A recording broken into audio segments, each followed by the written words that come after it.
today I'm very fortunate to have my colleague Jian Xie to be the session chair. I am the board member of UCA based out of Houston, and today I will be moderating the session. Jian, would you like to say a few words about yourself? Thank you, Helen. Thanks 2020 NCLF Chair Dr. Luo and UCA President Happy Xu for giving me this opportunity to put the COVID-19 sessions together. Thanks Jingjing TV for helping us to broadcast the event. Thanks CLUCA for the tech support. Now I'm honored to introduce our very famous keynote speaker, UCA President Happy Xu. As the board member of UCA, I know how hard he is working all the time to try to unite all Chinese Americans in US. Welcome, Happy. Thanks, Jen. Thank you for the introduction, and thank Helen. Good afternoon. Thank you, the organizers of NCLF, for giving us the opportunity to present our story to the brothers and sisters of AAPI communities. I know how hard it is to organize such an effort. So my total and extra thank you for just pulling this off. Again, my name is Haipei Xu. UCA is a 3.5-year-old Chinese American coalition across the country. Maybe you may not have heard of it, but we are an organization with 11 chapters, about 30 community partners, and many individual members. Our primary mission is to promote civic engagement and political participation, defending the civil rights of our community, and nurture a stronger sense of citizenship among Chinese American communities, especially its large numbers of new immigrants. When the pandemic broke out, many in our communities have step up big time in ways I have never seen before to help our larger society and to help anyone in need. You will see and hear shortly how much our members and this community has done. It is beyond moving and touching. It is the perfect demonstration of the power of we, the AAPI, as a compassionate and contributing member of America. Let's watch a short video, which is just a tiny part of what many Chinese Americans and their organization have done during this pandemic. Helen?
Enjoy a very brief review of what we'll be talking today. And it's my pleasure to introduce you the speakers for this session. And they are the Chinese community leaders across the country. And they will share with us their experiences and their beautiful stories during this time. Coming up first is Dr. Hua Wang. He is a professor of Boston University, and he's very well known in our community. He has served all of us for all of these years. He's also a board member of UCA and the president of UCA Boston. And please, Dr. Wang. Thank you, Helen. Can everybody see my slides? Yes. Thank you, Helen. Welcome. Good afternoon. Thanks for tuning in. And my name is Hua Wang. I'm here speaking to you from Boston.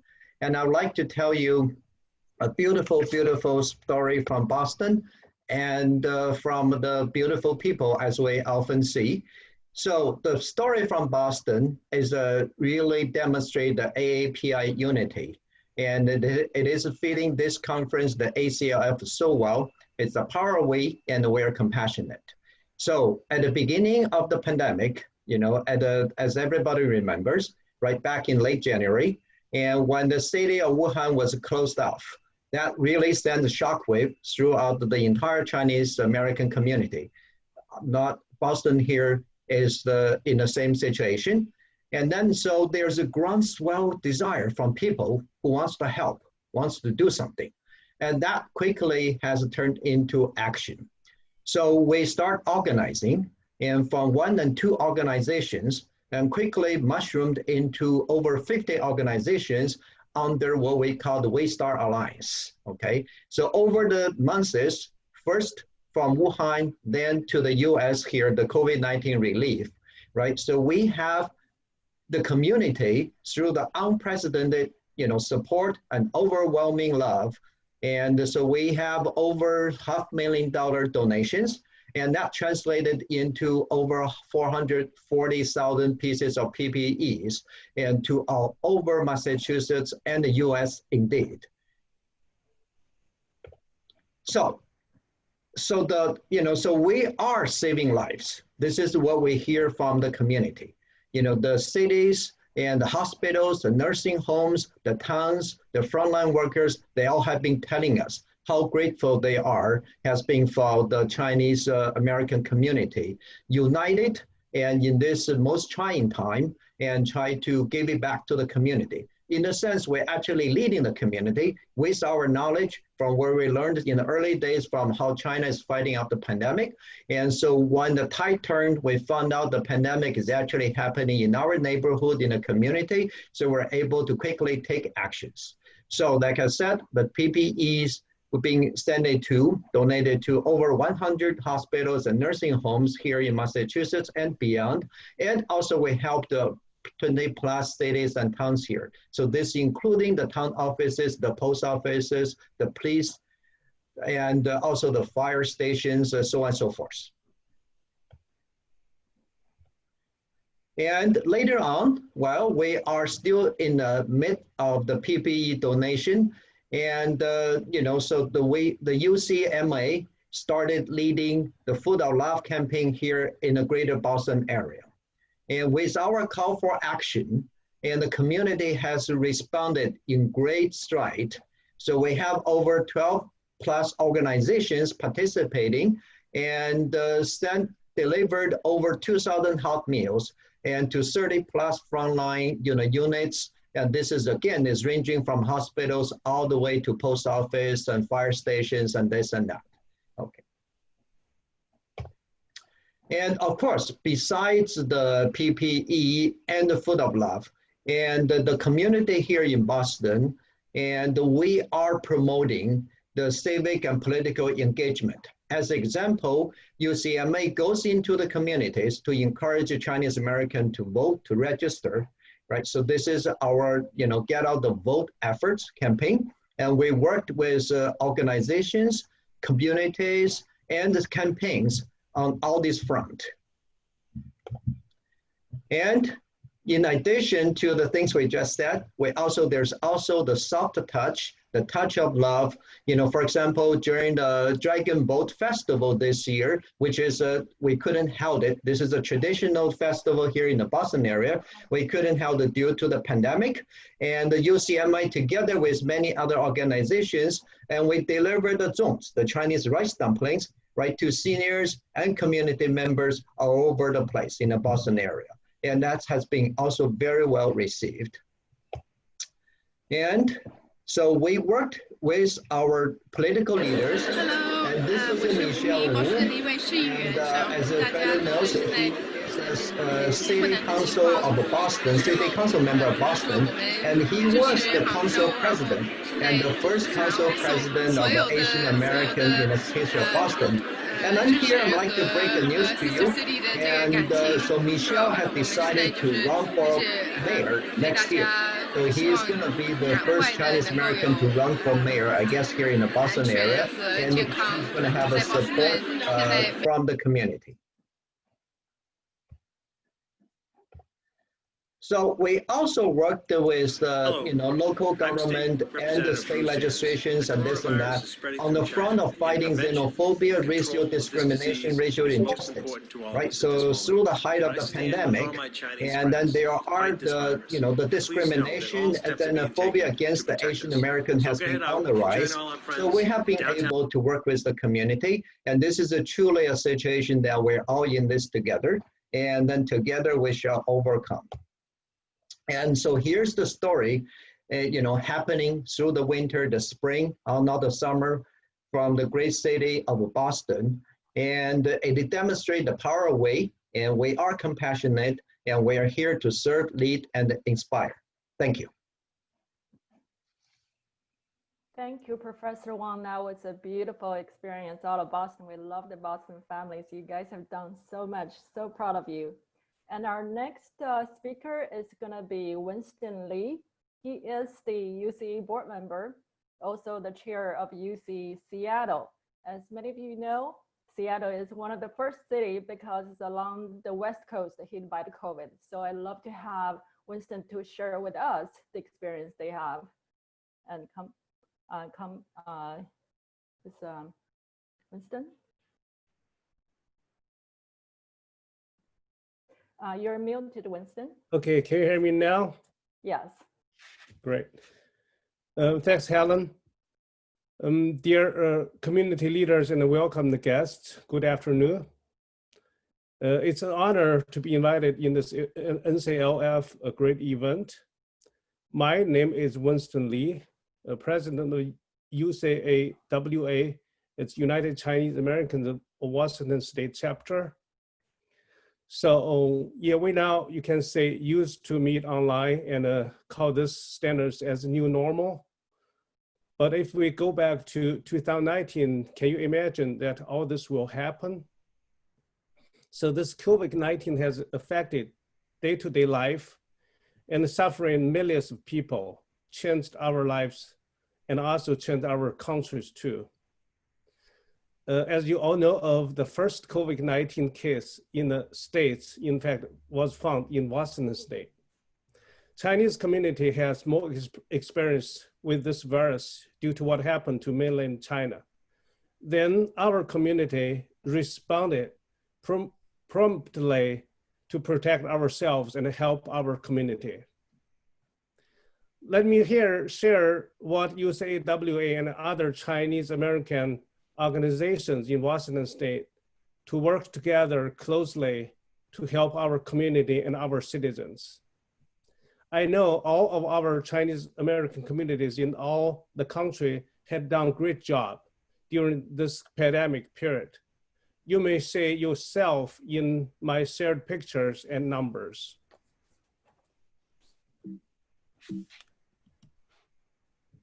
So in this time, the powerful way you can say this is the first time we made the history to get 65 Chinese American organizations work together in Washington State. And then we totally donate 420,000 more pieces of face masks and other PPEs to our community. And we made another history is first time in Washington State, Chinese community donated 140,000 cash to Evergreen Health Foundation within 3 weeks, very short time. And so we were the earliest volunteer group to donate PPEs to local hospital, even before everybody know how bad the COVID-19 virus was and is. And we started to help our community in the hospital. And this year, the very beginning, we started to donate from small pieces to hundreds of thousand boxes. And we care about our elders and we care about other elders too. That's donation to the senior centers. And also, you can see we donate to who they needed. I believe that happened everywhere in this country. So our Chinese community was actively helping our country the first time we united like the one unit. So we serve our Black communities too. So those are thanks letters from the hospital. We got a lot. I just put several here, but you can see all the organizations get a lot of thanks letters from all the mainstream organizations. This is another one from the hospital. This is what we did to the homeless shelter. And so, as we said, UCA is, we just serve, we lead, and we inspire. So we serve our community, then we get trust. Then we lead our community by example. We stand together to make our country better. Today, we just try to sell the power away. Thank you so much. Okay, thank you, Winston. And a big shout out to really the UC families out in Seattle. And your photos actually remind us that when COVID first came, it was still the winter time, right? It was the Chinese Spring Festival. And we all have gone through so far as 8 months. And hopefully we can get out of this pandemic as fast as we can. And thank you for so much good work you have done over there in Seattle. And our next speaker, we're gonna move over back to the East Coast. And that would be Mr. Ying-Chao Zhang out of New Jersey. And he is the leader of UCA New Jersey, and also the board member of UCA, also the city council member of the city called West Windsor out of New Jersey. So Mr. Zhang is gonna give us his recount of their experiences. Thank you, Helen. Can you hear me okay? Yes, we can hear you. Hi, good afternoon, everybody. My name is Ying-Chao Zhang. Local community know me as YZ or Dr. YZ. It makes my election campaign much easier because my long sign is the briefest and easiest to read on the roadside. So I'm really feel privileged to be able to present the UCA New Jersey chapter, as well as the larger Chinese American communities across the entire state. So to begin with, I want to give a brief report of our COVID-19 fighting effort. But to begin with, I want to show a video clips from our Governor, Phil Murphy, who was acknowledging the contribution from the Chinese American community during one of his COVID-19 briefings.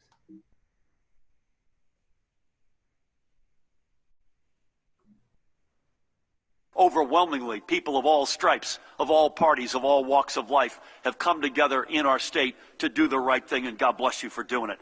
First, I want to recognize New Jersey's strong and growing Chinese American community. United Chinese Americans has donated more than 10,000 N95 masks, 10,000 surgical masks, 80,000 medical gloves, 2,700 protective goggles, and 400 protective gowns for our frontline healthcare workers.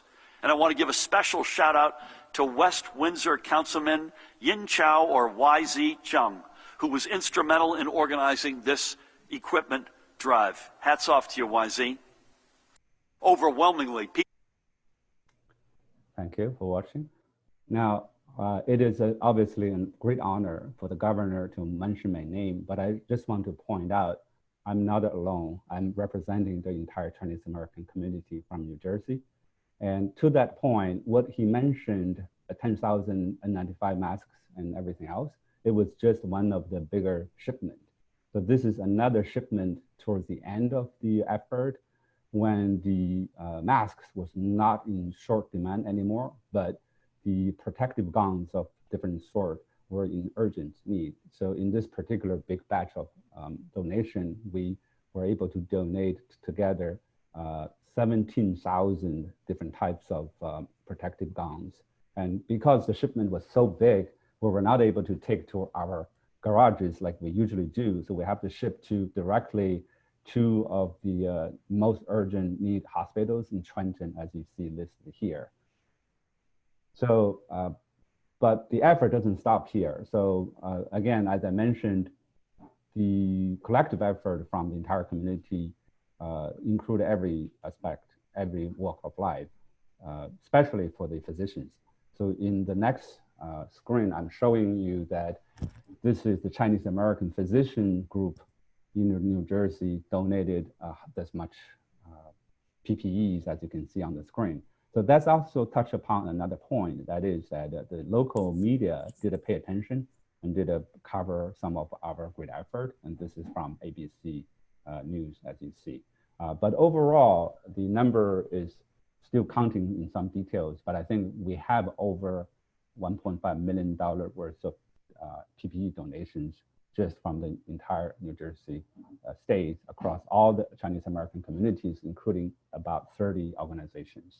So with that, I want to thank you for your attention this afternoon. And I want to thank all fellow American, Chinese American community members in New Jersey for this collective effort. Thank you. Thank you so much, Ying-Chao. And your numbers look so good. And actually, you're always been so humble, and that's just amazing. And that you guys that work probably have the highest, highlight. Even being honored by the governor of New Jersey. That's really, really good. So congratulations, and thank you so much for the good work you'll do. And so with that, I'm gonna pass the mic back to Hai-Pei, and I hope you get a sort of like appetizer to feel what we have done during the COVID time. And Hai-Pei is gonna tell us actually how we have gotten this Food of Love program and how the idea got launched into a real big project lasting a whole month, right? Across the country, and share our experiences. So Hai-Pei? Yeah, hi, back again. Can you hear me all right? Mm-hmm. Yes. Let me share with you a beautiful story we call it the Food of Love. Back in late April, we at UCA thought very hard about what we can do to inspire our community to do more or even more and on a larger national scale. Now, pretty soon we figured, why don't we just organize some food drive or food delivery on a national scale, making full use of so many Chinese American restaurants during the May AAPI Heritage Month. And thus the idea of Food of Love is born. Our goal expresses itself in our chosen slogan, 50 states, 100 cities, one people united. Back then, we're not so sure we actually could deliver that lofty or ambitious goal. We soon partnered with the Salvation Army, US-China Restaurant Alliance, amazing organization with many Chinese restaurants across the country, and many other Chinese American community organizations to make the Food of Love a success. We choose the beginning day of May 10th, the day when the Transcontinental Railroad was completed in the late 19th century, or the day when symbolically Chinese laborers has made the biggest contribution to this country. And we choose the end day of Food Love on the last of May. For our beginning events to mobilize our community, we held a webinar or a virtual kind of a rally online with Congresswoman Judy Chu, Congressman Ted Lieu, Ambassador Gary Locke, and our 2020 presidential candidate, Andrew Yang. It was a great beginning. Halfway through it, when we were planning our closing webinar, when we were thinking of how can we get all the minority groups working together to help each other. Oh, by the way, we did several joint events on food or PPE distribution and anti-Asian or anti-Semitic racism with NAACP, the national headquarters and local chapters with several Jewish American organizations. Now, one silver lining of this pandemic is it has actually brought our communities closer, especially with other minority communities. So halfway through, when we were planning a joint event and event with Jewish and African American community leaders to address the larger need and the national issues, the George Floyd tragedy happened, and it reinforced our original ideas of organizing a little summit, so to speak, of top leaders of the three communities, minority communities, Chinese, Jewish, and African-American communities. So we had our last event with Congressman Bobby Scott, who is both Asian and African-Americans, NAACP National President and CEO Derek Johnson, and David Harris, the CEO and the President of American Jewish Committee, or AJC, and David Bernstein, President and CEO of Jewish Council for Public Affairs, or JCPA. The leaders of the three minority groups once again reaffirmed their commitment to work together for the betterment of America. The result of our Food of Love is not only we have reached 48 states, 2 states short of 50. One is Puerto Rico. And we connected and mobilized the Chinese American community in actually 128 cities, not original goal of 100. We are so proud of our community and all the volunteers. My take home for this beautiful story of Food of Love is this: we have to believe in our community. If and when we are properly motivated and with the right leadership, we can inspire each other to do better and to do more. And we dare to dream and will realize our dream if we do it together. And the second take home is we must reach out beyond our own community and work with other communities. That's the only way to solve our complex problem and achieve more.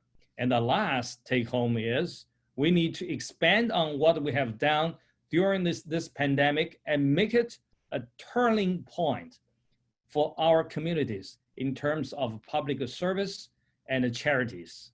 Let's sustain it for years to come and to demonstrate to our larger society how compassionate and caring we can be. Now, let's watch a last video of our presentation. Helen? Okay, thank you, Hai-Pei. That's wonderful. And I will start this. 50 states, 100 cities, 1 nation, 1 community. We are Chinese Americans. When our community suffers, we suffer. When our neighbors suffer, we suffer. Like our fellow Americans, we help each other. We care about each other. We provide aid and assistance to many. We organize fundraisers, donate medical equipment, deliver food to first responders and people in need. Like our fellow Americans, we build and rebuild our nation. Even though we face incidents of discrimination, we never lose hope. We are resilient, and we show our American spirit and strength through actions. 151 years ago, our forefathers laid the last rail for the Transcontinental Railroad. They helped make us mobile, connecting our people and our country. Today, we launch another project that connects communities. Coming this May 10th, from coast to coast, from sea to shining sea, in 50 states, in 100 cities, our restaurants will prepare free food for fellow Americans. Our communities will deliver hot meals to homeless shelters and soup kitchens, and we will spread our love across this great nation. Okay, that's our spotlight on how we launched the program. And in fact, it's actually even made me hungry. I think the food looked really, really good. And one of the things that Hai-Pei has mentioned is that during the COVID time, in addition to deal with this COVID pandemic, another huge challenge we have to meet is about racism. It's about rising anti-Asian sentiment. And so I invited Dr. Stephen Pei, who actually chaired the anti-racism project and the committee in the UCA. And he has a truly amazing story to share with you too. And I hope you enjoy too. And Dr. Pei is actually in another Zoom meeting today, so I will play, in fact, the video he has with us. And let me share that with you.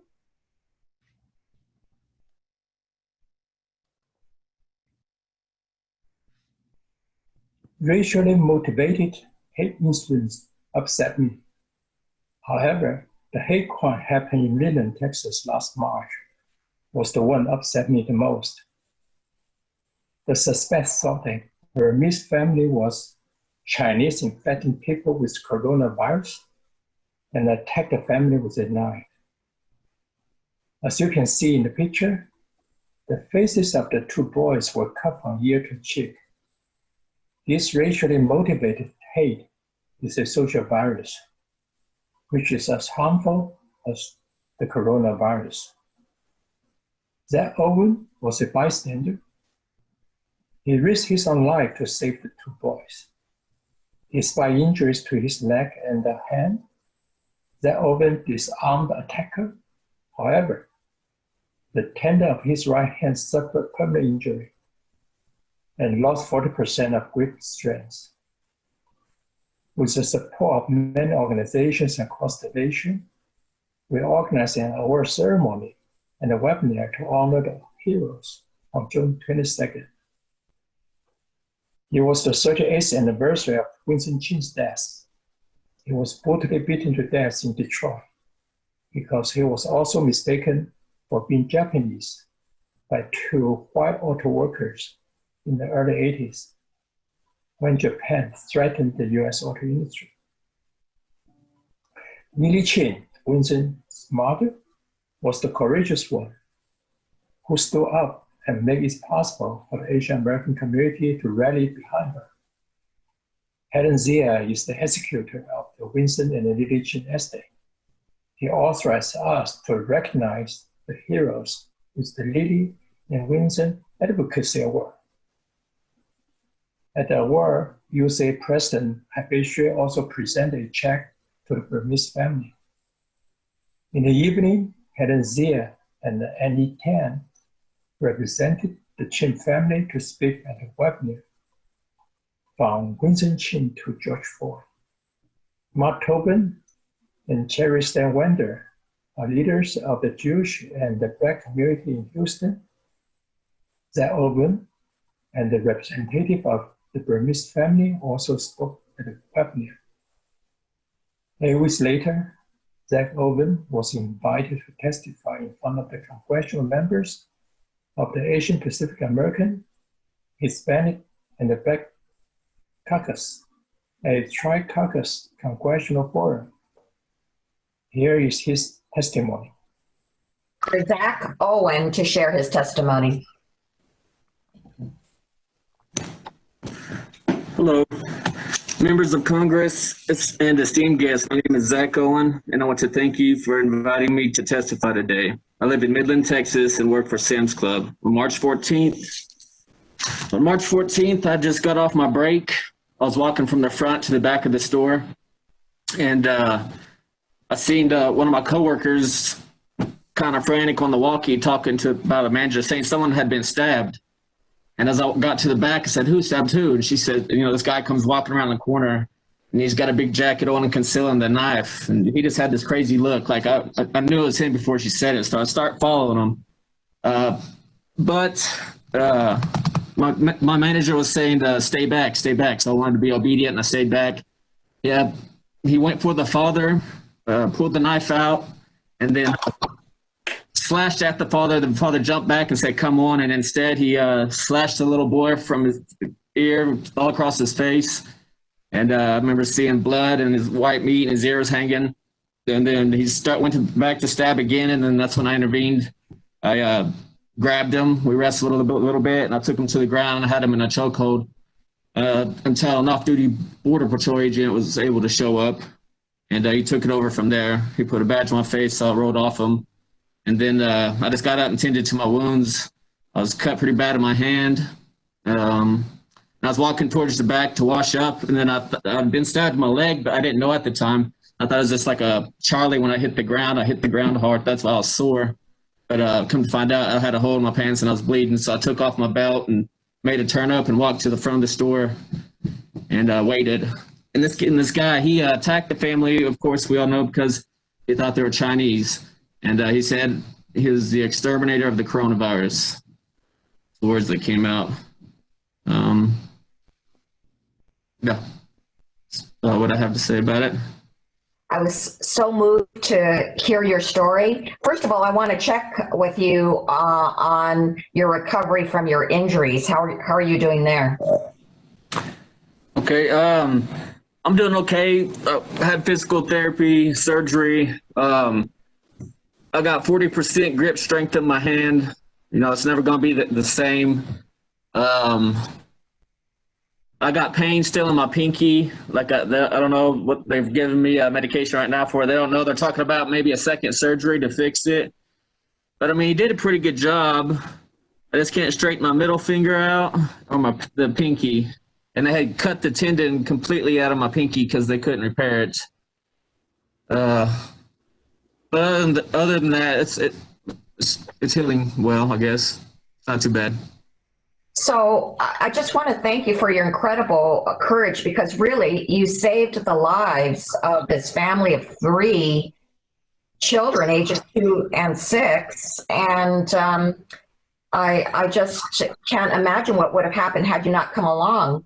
So what motivated you to intervene in this situation? And now that you've had some time to reflect, how do you feel about that day? Well, let's see. I just don't like seeing people being picked on, violence or racism. And what he was doing, he was attacking people, and I just wanted to. I felt that I could do something to stop that. And whenever he stabbed the baby, there was no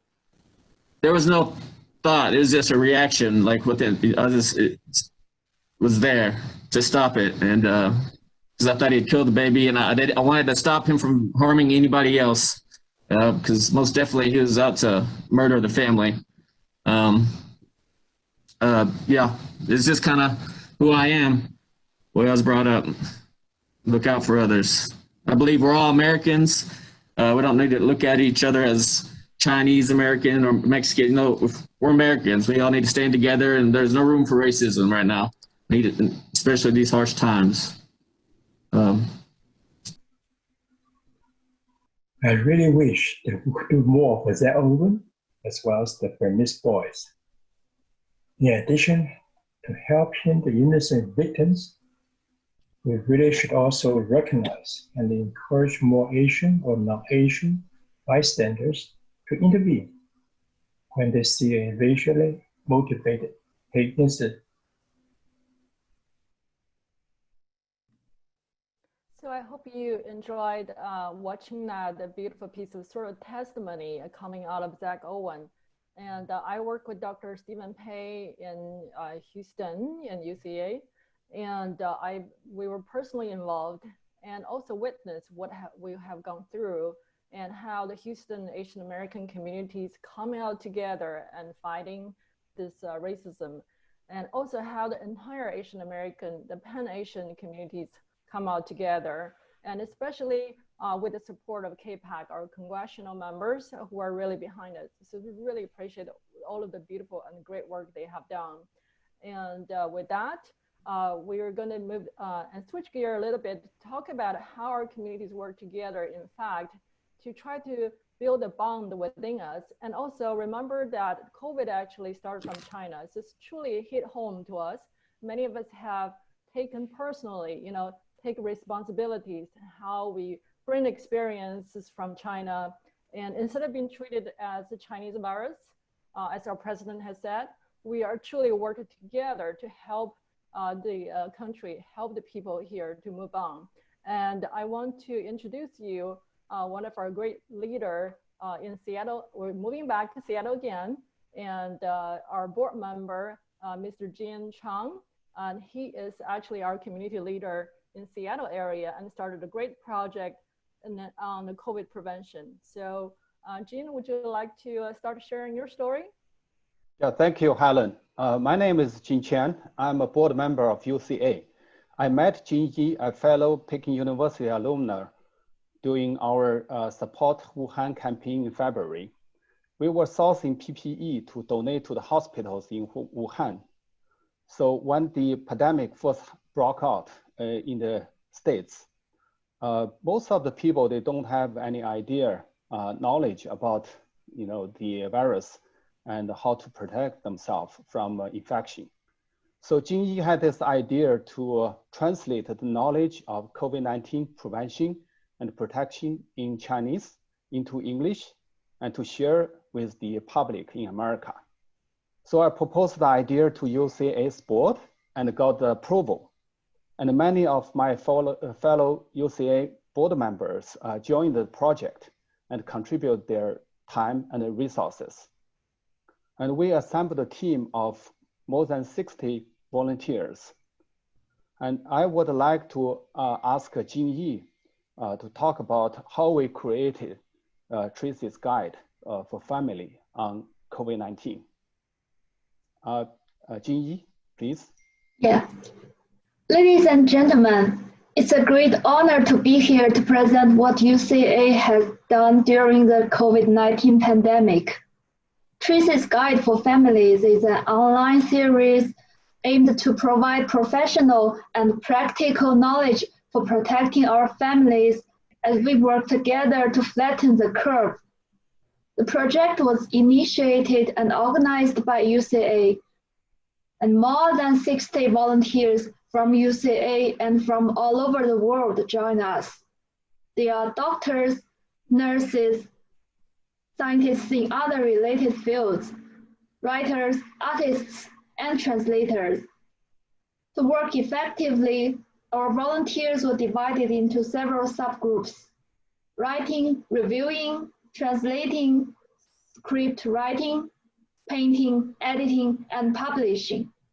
In over 2 months, we produced 55 articles with vivid pictures, which made everyone, including children, easy to understand the most practical tips for protecting ourselves during the pandemic. This project was also supported by our content partners, Zhejiang University, School of Public Health, and Xiaoduo Friend Vision. Moreover, to propagate the knowledge to more people around this world, especially children, we organized an art contest named Creativity Against COVID-19, together with our partners from many other Chinese American organizations. And now let's have a glance at the fantastic jobs the young artists have done. So,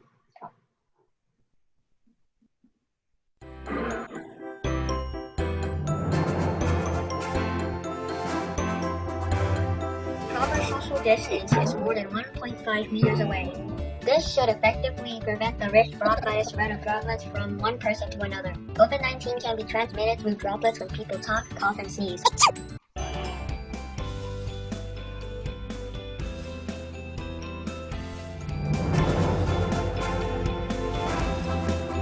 In order for a person to catch the coronavirus, a person will inhale COVID-19 viruses or touch a surface infested with viruses and later touch their face. What happens when you get sick from coronavirus?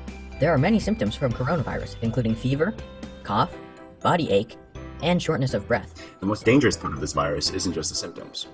The most lethal part, in my opinion, is how it can be asymptomatic. What this means is that a person could have the disease but not know, since they don't show any symptoms. If they continuously go outside without social distancing, the person will most definitely spread it to others. I heard there was this virus and was told to stay home. But who cares? Yeah, it is just the flu. I heard that drinking alcohol can stop it. And that's all wrong. There you are! Wait a second! No, you coconut head! I meant the baking flour, not actual flowers. Oh, but these are super pretty. I want them.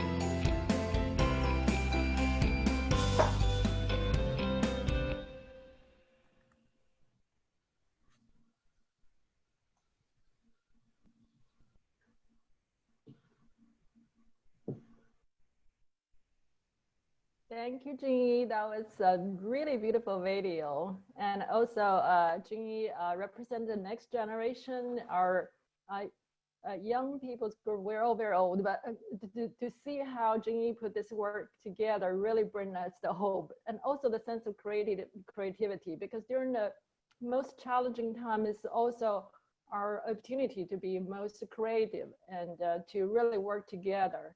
And I can't really thank them enough out of Seattle and all of this beautiful piece of work we did. And I even remembered, because the information we compiled out of China actually way ahead of CDC's announcement. At that time, we even struggled, you know, are we going to put this information out there so people are going to say that we're spreading misinformation from China? Or are we really going to serve our community, really bring this information out? For example, the argument about masks, right? We're still arguing about those, but those information actually came out very early on, and how the entire Chinese community worked together and to help send the mask out, right, to prevent the spread of disease and slow down the pandemic. So we really did so much. So thank you so much to the team from Seattle. And I can't really leave this session without talking about the healthy community together, the work done by our UCA family out of Chicago, Illinois. And the leader out there is Ren Li, and she is UCA Chicago, Illinois leader. And also she has a passion for education and how to bring our next generation into a much healthier state. So Ren, would you like to share your story? Yes, can you hear me? Yes. Great, thank you, Helen. As you have all experienced all the PPE donation teams and the food for love teams, educational teams that they have shared, there are so many heroes who have been serving in many different areas in building a healthy community. Our Asian American communities across the country have come to fight COVID together through WeChat support groups, grocery shopping groups, and door-to-door helpers, anything you mentioned, almost in every city. So today, it is a great honor for me to representing UCA Illinois chapter and our UCA Youth Mental Health Initiative Committee to share our unique vision in serving the community. UCA Illinois has a history of holding parenting conferences and also the youth mental health seminars for many years. During the pandemic, we noticed that the following issues start to worry many of us after the scariest part stage of the virus itself, of course. So the hate crime, the bully, the stress, anxiety, depressions, and suicidal attempts, all this come to life. Under the leadership of Lily Chen, Haipei Shu, Dr. Polly, and Dr. Wei Yangxie, we formed the Youth Mental Health Committee to brainstorm what can we do for the community to protect our family and our children. We decided upon the Zoom webinars to discuss and equip our community members to fight, most importantly, to raise awareness for the discrimination, anxiety, depressions, and other mental health issues. There are many other organizations joined these efforts and tons of volunteers I cannot thank enough, you know, just behind this screen. And so many parents reach to us through emails, surveys, and WeChat messages to express their worries and highly encourage us to do the in-depth webinars on related issue. As you can see, the flyer that we have, the first one is in Chinese, is held in June 13th. And then we have another one in English in July and another one in August. I will try to explain a little bit more further in the next slides.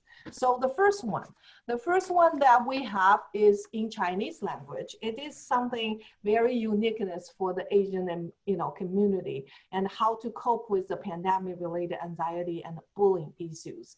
We were so honored to have Dr. Polly as the moderator and also Dr. Wei Yang give a lecture towards how to identify anxiety and how to protect us from bullying from the professional psychiatrist point of view.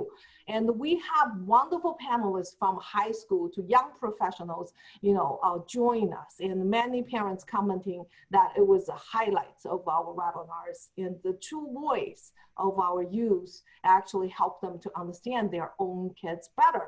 And the one thing interesting came up is why our youth reluctant to discuss their feelings. So if you are wondering that part, follow me, okay? And then the second one webinar is hosted in July, a month right after we lost a 12-year-old girl in the west suburb of Illinois. So it was a very powerful one, as we have that girl's mom, so brave, join us in the webinar. We also have another mom who is Linda Pacha. She lost her son as well several years ago. The two moms stand up and shared their story. And many of us was in tears when we heard them. And they are so brave to share and brought up us all a deep thinking, how to ensure our kids have a happy life, how to protect them. It was also very grateful that we have Sandy and also Tim join us as a youth panelist, and they have their real experience how to fight with depression by their real life. So the third one actually is another tragic story. The third webinar was hosted right after we were reaching out by a parent from Maryland. So there was a boy who committed suicide in that area, from a very competitive school. So from what we know, Asian teen depression cannot be neglected. Oftentimes, our children have more stress than their American peers due to academic, culture, and personal differences. Parents, we really, really need to calm down and to fix our own problems while focusing on health and happiness in the lives for our kids, not just academic stress. So this is also another series of activities that Lily Chen was able to host through the North Carolina Central Universities. The first one is, I think, in February, and there is another one coming in September. So UCA and our chapters have stepped up during these trying times under the mission of serve, lead, and inspire. We stand strong, hand in hand, to promote a healthy community together. Please scan the barcode if you want to watch the 3 Zoom webinars. We have many volunteers, worked behind the screen to make that happen. And also, please feel free to contact me if you would like to join our WeChat support group. Thank you all.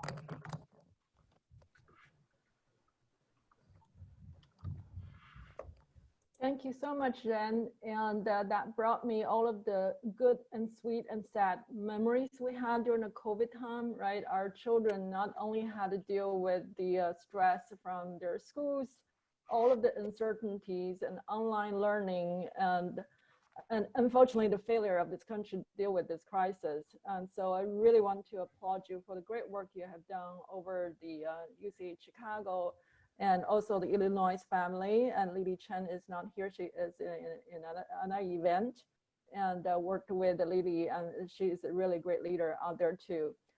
So with that, we have concluded the speaker and stories of this session, and I'd like to invite all of our panelists, our speakers, and also our audience together.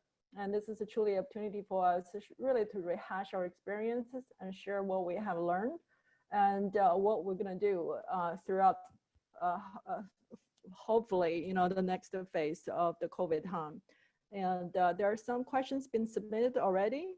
And I really like to encourage everyone to, this is really your opportunity to interact with our speakers, our great leaders from different countries. And if you have any comments or if you have any questions, this is our time really to share together. So if we can have all of our panelists together and having some of the questions been submitted, and that would be great. So let's see. Okay, if I may start ask questions. Someone submitted to Haipei and saying that have the mainstream community, have the mainstream American society noticed the effort done by the Chinese Americans and sort of compassionate effort that have taken place. I mean, we as a community tend to be quiet, right? And not really bragging about what we have done. And this is part of the reason why we're being attacked. And go back to your own country, you know, this kind of comment. So Happy, do you have some additional comment from that angle? Yeah, I just want to say that very quickly that that's a good question, that we have done so much, and it is really fair to ask how much the mainstream society has covered it. I have to say that in every state, there are pretty decent number of news reports, both TV and the print media has covered this story. However, it has not really broadly covered on really top national news. That also tells us the gap between our community today and where we should go next. I think we are a little bit bubbled up in our own community. We should really go out more, especially for the Chinese community which is totally bubbled up in WeChat. Then we probably should get more on Twitter, on Facebook, and all this other social media that other Americans has been using. But second, I think the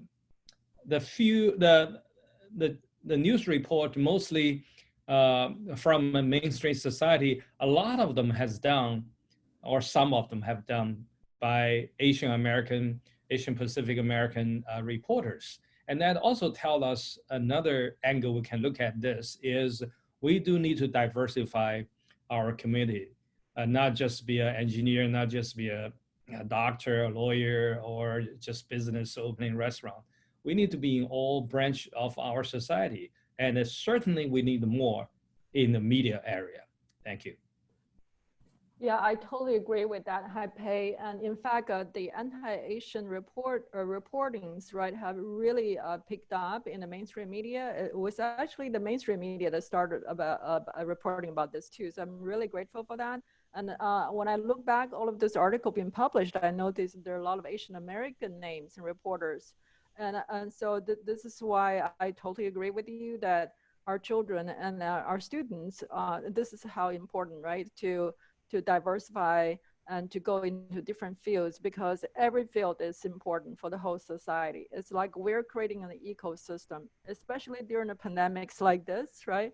And we need every hand on deck to deal with this, not just the engineers or lawyers or doctors, but truly everyone work together, especially those working in media and communication, to bring those important messages out to the grassroots level. So our success story actually come from Yingqiao. They're the ones who actually even get the governors, acknowledge their efforts. So I want to bring Yingqiao to the discussion, and what have you learned, and how we can sort of emphasize, elevate our voice in the community. You hearing me? Yes. Go ahead. Thank you, Helen. Yeah, I guess in our experience, we have to get engagement earlier on, and also almost like a constant engagement, not just because of one particular incident, what happened in pandemic. So the social engagement should be a long-term and ongoing. So to that extent, we encourage the community members to participate in the grassroots activities, things like Boy Scout, Girl Scout, the PTAs and PTSAs, and all the local activities, and then bubble up to volunteers to serve the school board and serve the local townships. As you well know, in American society, the local government is actually run by local people, elected officials plus lots of volunteers. I think this is one area we're doing well, but I think we can do even better. So that way we'll be able to present ourselves in a more holistic view to the local society and community. And in return, they will give us more recognition. Okay, yeah, that's great. Thank you so much, Ying-Chao. And I know that this time we have a lot more even Asian American candidates running, right? And that just says that how are we people like our community's leaders are really rising, and we need to support all of them really to, instead of doing work silently behind the scene, not making any noise, right? We have to bring out our people, our voices out. And do we have comments from, I'd like to hear the experience on this aspect from other cities, and do Hua or Seattle and Chicago team, do you have some experience to share how well you're doing all the great COVID work, how you really work with other communities and really sort of like emphasize on our voices? And anyone want to make a comment on that? Well, I was hoping Winston's going to chime in. Anyway, you will come. So you'll go first, and then I will just. Okay, yeah. So I actually thinking in our cases, from the very beginning, we basically, saying that this is not just for Chinese American community. This is really the entire community. So when we actually reach out to community to raise fundraising, or to do any of the PPE relief or follow on all these other activities, relief activities, we always involve the entire community. We also serve the entire community as well. So I think that has, served us well. And then in terms about the mainstream media, and I think, a lot of the observation made by here are valid in terms about some of the coverage are really from the Chinese reporters, Asian, heritage reporters and this. But in our cases, we got a lot of the great coverage locally, in the Boston area, from town to cities and this and that, the local newspaper like a Boston Globe and this and that. And then we also got some international, like a media comment, like a BBC came into us and said, this is actually a story about, they view this in the context of the Asian American, their struggles or their triumphs and their tributations, here in the United States, or maybe even worldwide. So there's, but I think I agree with Ying-Chao very much, so the media relationship, you really need to be, building from the, and also even with the local, like for example, our elected officials, the senators, the state representative, this is really ongoing, process. And then we actually are being recognized by these elected officials and this, and, where I live, the town had made a point that they're going to present the plaque to the, Chinese American communities and this and that. But I'm thinking we have a long way to go. Yeah, but throughout of this, one of the things we did is we make sure this is, I think we mentioned in the beginning, we're all in this together. And that has been really, connected as well. Yeah, thank you. Okay, thank you so much, Professor Huang.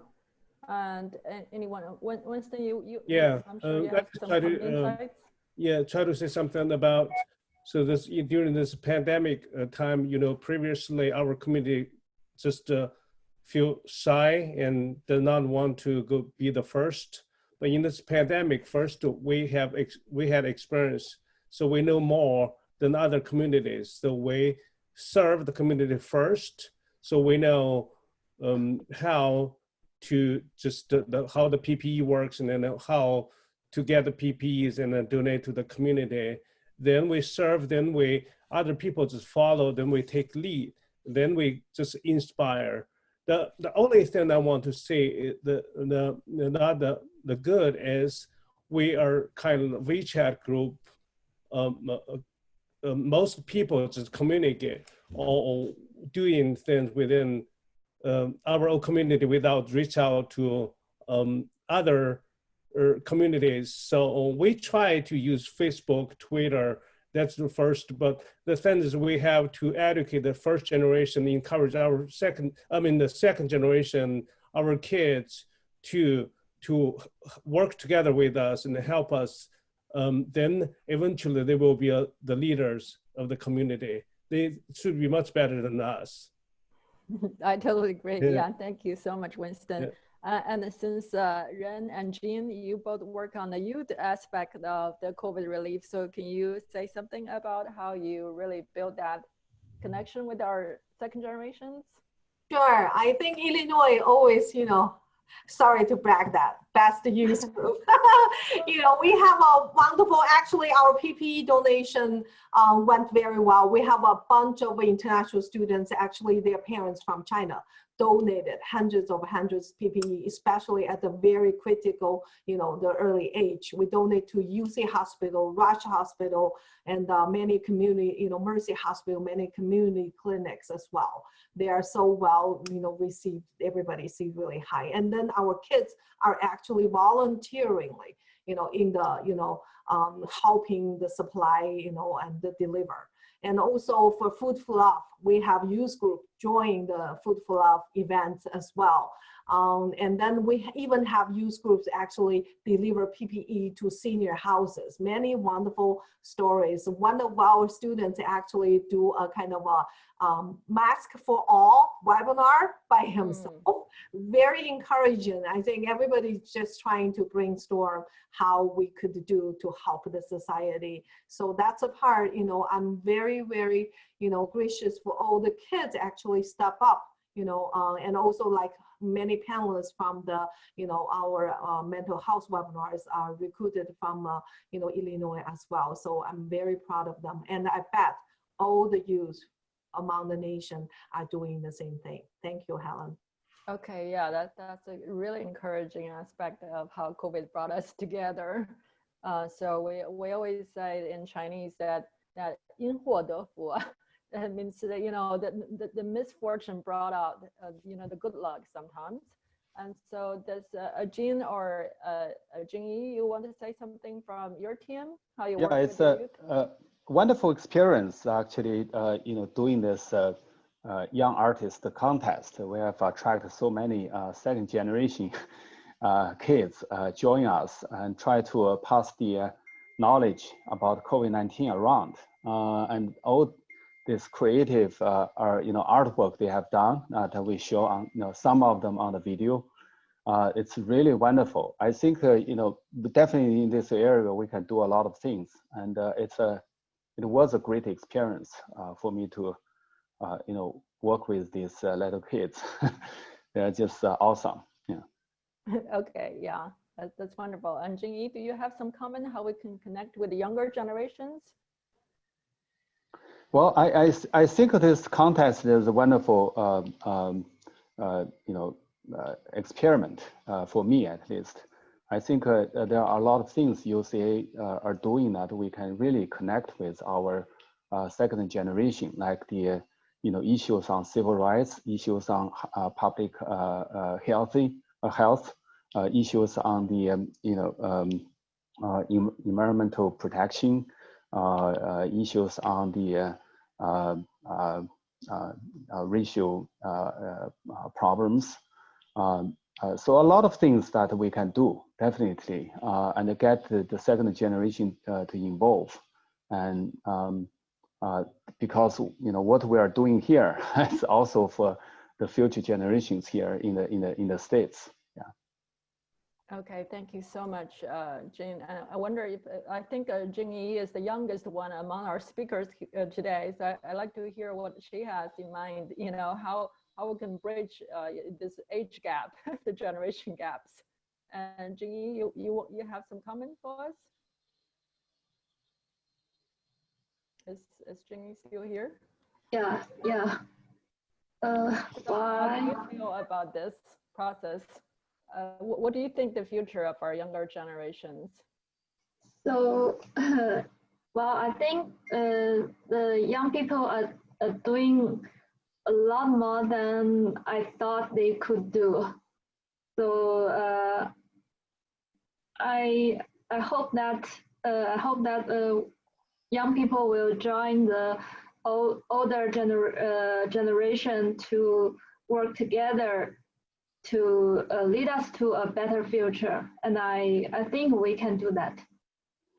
Yeah, Okay. I would like to add a little bit more on that. Actually, among this more than 60 volunteers of Tracy Scott, we do have, many, I think probably, a dozen of younger second generation kids that either, participate in drawing the wonderful the pictures, and also translation of the Chinese into English, and they're just doing wonderful job. Some of them are just in their teenagers. They have done wonderful job. Like Alice Chai, she's a high school kid. She has done so much. I really appreciate what she had contributed to the and very passionate in the project. Yeah. Okay. Yeah.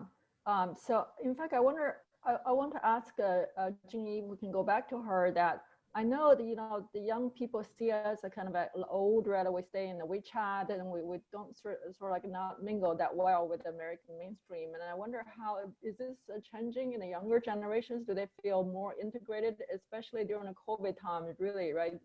Everyone's equal in front of this virus, and all the people have to work together. So the boundary between the communities sort of like really melt down by this virus. So I wonder if Jingyi, are the younger generations able to sort of mingle and feel more comfortable to work with the mainstream, or how do you feel about this? Oh, I think I worked well with other older people. I imagine that it would be difficult for me, but actually not. I think people are very kind, and the older generation is always helping us with what we are not familiar, and I've learned a lot. I've learned a lot from the older generation. Okay, that's very sweet of you. We learn from you too. So do we have any other additional comments or questions from our audience?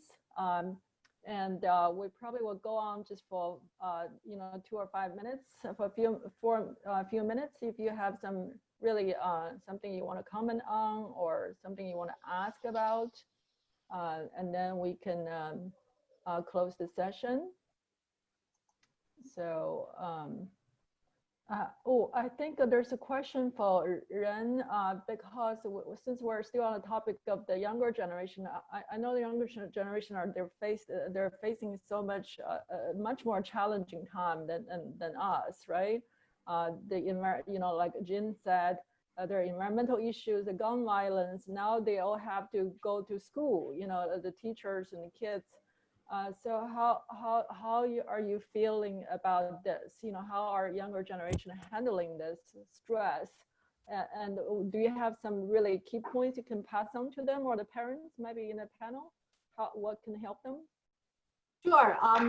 It's a big topic, but I guess, to give it handy, I think the parents, the most important thing we need to do is to communicate with your kids often, and also comfort them and realize this is the difficult time for them. No matter they are doing remote learning or they are on campus learning, they are scared.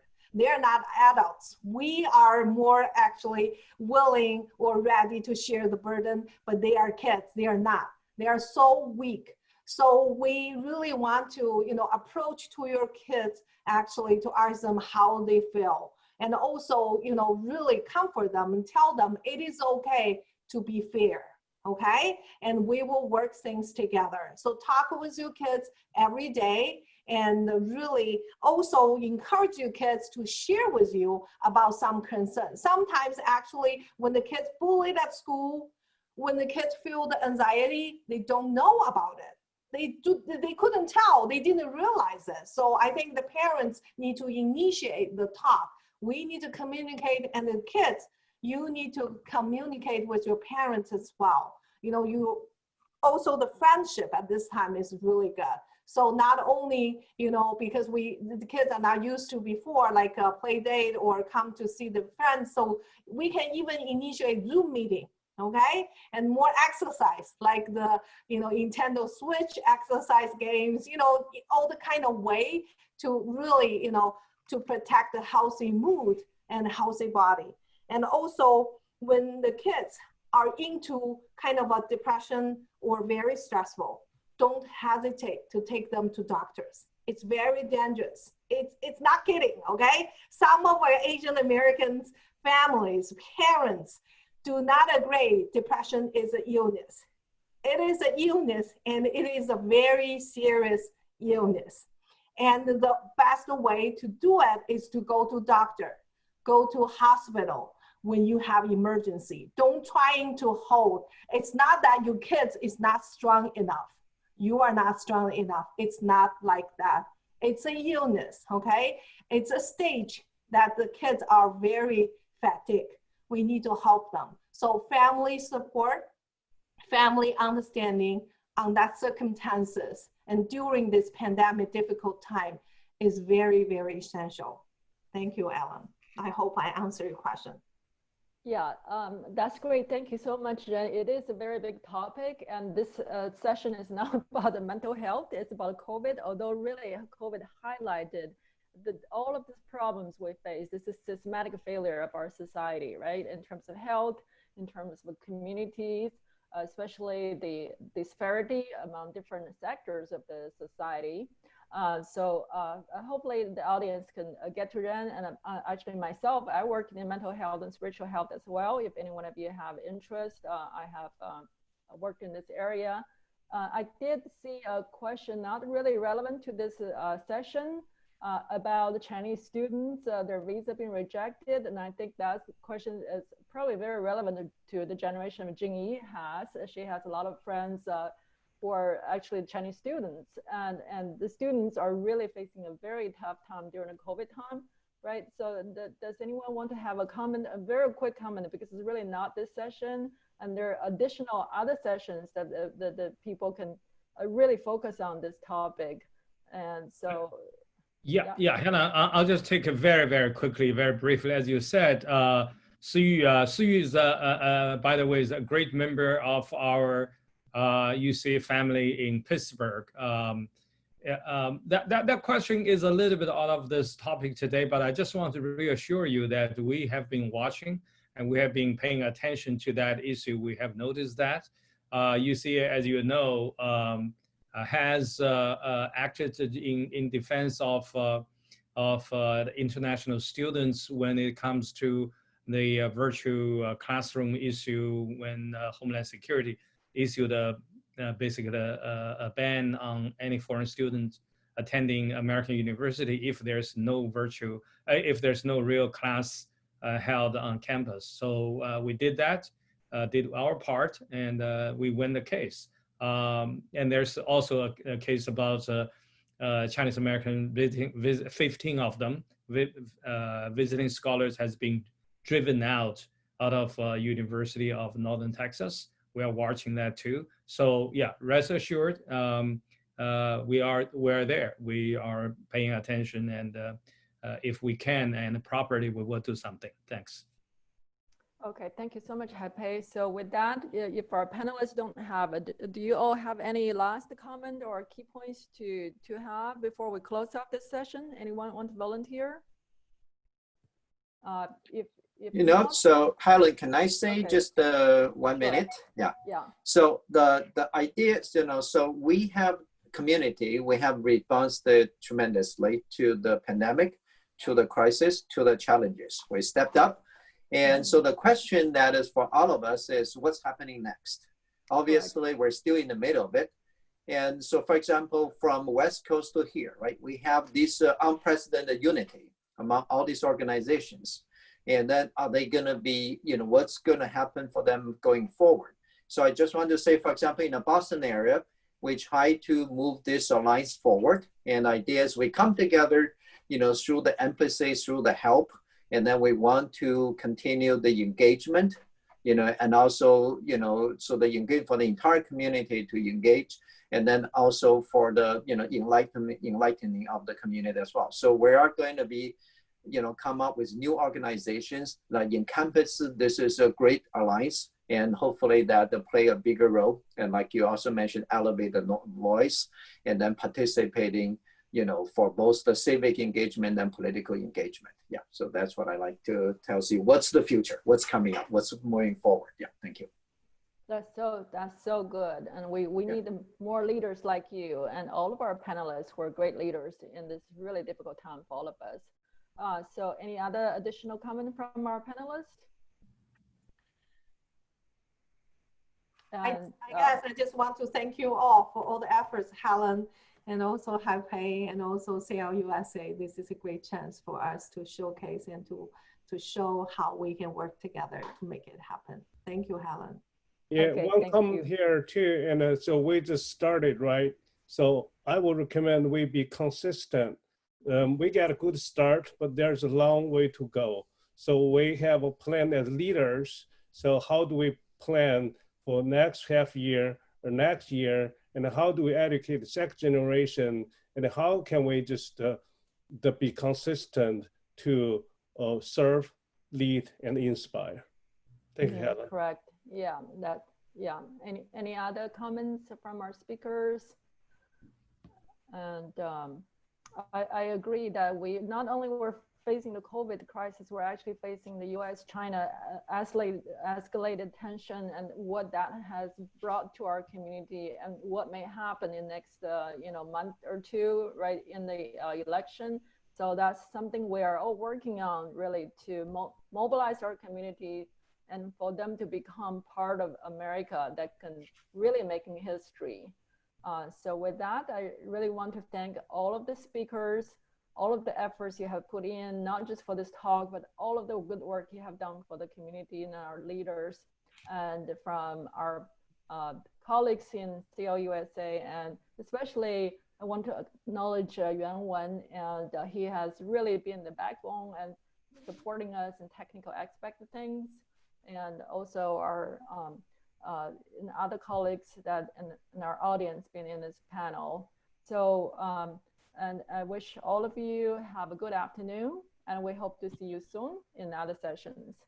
Thank you so much, and take care and stay safe.